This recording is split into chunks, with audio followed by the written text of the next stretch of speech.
Nellore 41వ division నందు 53 లక్షల రూపాయలతో అభివృద్ధి పనులకు శంకుస్థాపనకి విచ్చేసిన నెల్లూరు రూరల్ ఎమ్మెల్యే కోటంరెడ్డి శ్రీధర్ రెడ్డి విచ్చేసి ఘనంగా శిలాఫలకం ప్రారంభించడం జరిగింది.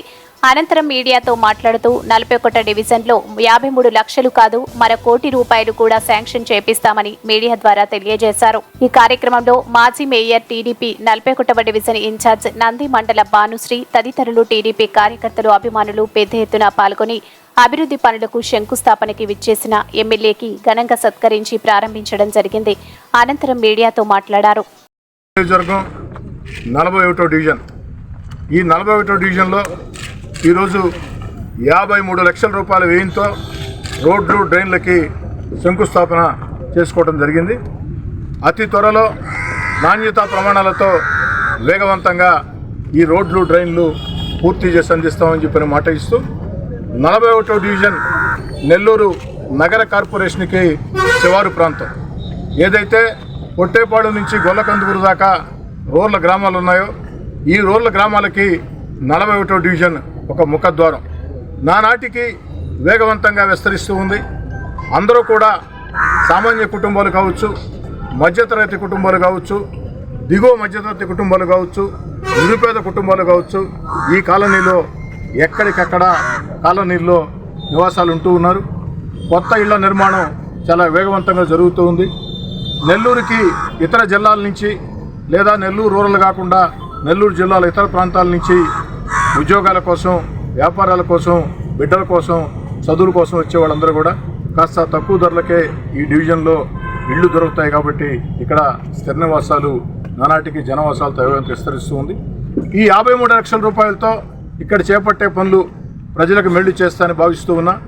అయితే ఈ 53 లక్షల రూపాయలు ఈ ప్రాంతాలకు సరిపోయే ప్రశ్న లేదు. రాబోయే రోజుల్లో మరో 4 కోట్ల రూపాయల నిధులు కావాల్సిన అవసరం ఉంది.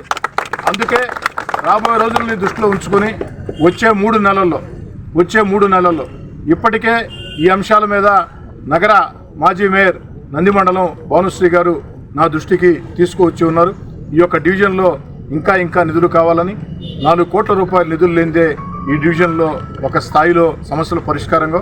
అందుకే ఏదైతే మాజీ మేయర్ నంది మండలం భానుశ్రీ గారి అభ్యర్థన మేరకి రాబోయే 3 నెలల్లో మరో 1 కోటి రూపాయలు ఈ యొక్క డివిజన్కి నిధులు కేటాయిస్తున్నామని చెప్పి మాట్లాడుతూ ఈ డివిజన్లో ఉండే నాయకుల్ని, కార్యకర్తల్ని అటు తెలుగుదేశం, జనసేన, బీజేపీ తేడా లేకుండా, లేదు రాజకీయ పార్టీలకు సంబంధం లేకుండా ఇక్కడ ఉన్నటువంటి అనేక మందికి నేను ప్రత్యేకంగా మనవి చేసేది, ఎన్నికలు పూర్తయిన వేళ మీ ప్రాంతాల అభివృద్ధి కోసం ఐకమత్యంగా ముందుకు సాగాల. సమీప భవిష్యత్తులో ఎన్నికలు, స్థానిక ఎన్నికలు కూడా మరో 2 ఏళ్ల తర్వాతే ఉన్నాయి. కాబట్టి ఎన్నికలు లేని వేళ అందరూ కూడా రాజకీయ పార్టీలు అజెండాలకి అతీతంగా ఆ ప్రాంతాల అభివృద్ధి కోసం పనిచేయాల్సిన అవసరం ఉంది. మరీ ముఖ్యంగా 41వ డివిజన్లో నాకు అనేక మంది నాయకులు, కార్యకర్తలు ఎన్నికల్లో కష్టం చేశారు, చెమటోడ్చారు. పాపం వైఎస్ఆర్ కాంగ్రెస్ పార్టీ నాయకులు 41వ డివిజన్లో మాకు అన్ని వేల మెజార్టీ వస్తుంది, ఇన్ని వేల మెజార్టీ వస్తుందని చెప్పని సంకలు గుర్తుకున్నారు. తీరా కౌంటింగ్ పూర్తయిన తర్వాత నిజమే అన్ని ఓట్ల మెజార్టీ వచ్చింది. కానీ ఎవరికి? వైఎస్ఆర్ కాంగ్రెస్ పార్టీ కాదు, మన తెలుగుదేశం పార్టీ. ఆ యొక్క అభిమానం నాకు ఎప్పటికీ ఉంటుంది. కౌంటింగ్లో కూడా గ్రామాలు పూర్తయిన తర్వాత నగర కార్పొరేషన్ సంబంధించినటువంటి సెంట్రల్ డివిజన్స్లో తొలి డివిజన్ కౌంటింగ్. ఈ వీడియో కనుక మీకు నచ్చినట్లయితే లైక్ చేసి షేర్ చేయండి. మరిన్ని లేటెస్ట్ అప్డేట్స్ కోసం మా ఛానల్ ని సబ్స్క్రైబ్ చేయండి.